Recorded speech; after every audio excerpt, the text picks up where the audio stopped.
the questions I get asked quite often is, Amy, how can we impress our customers? In an ever growing marketplace, we're always looking for those ways to stand out. How do we capture our audience? How do we make sure that they choose us versus the competition? And a lot of times I just think we're overthinking it.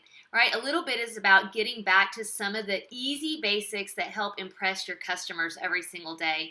And one of those is simply just communication. Clear, simple, easy communication. I like to call it deliver or discuss.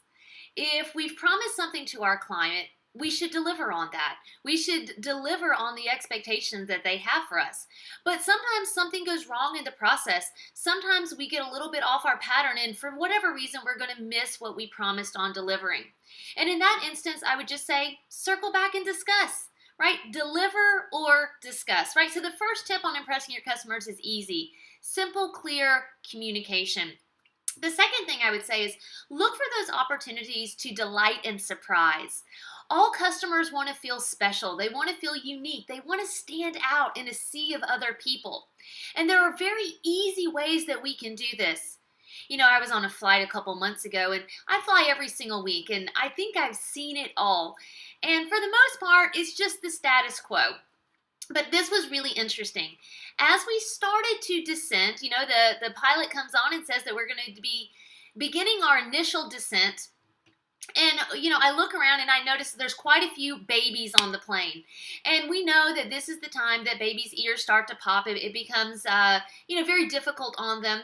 And then I saw the flight attendant do something that I had never seen done before. It certainly surprised and delighted me, and I didn't even have a child. So what they did was the flight attendant came out with a whole bag of rubber balloons. And they started making balloon animals for the children.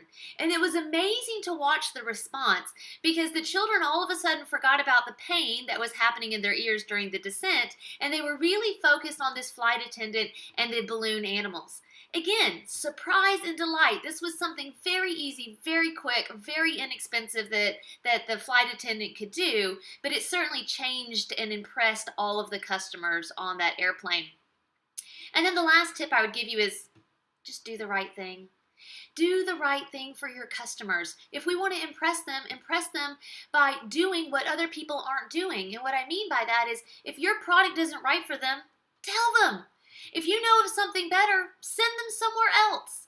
There's some really interesting research that's been done by HubSpot research company. I actually highly recommend them.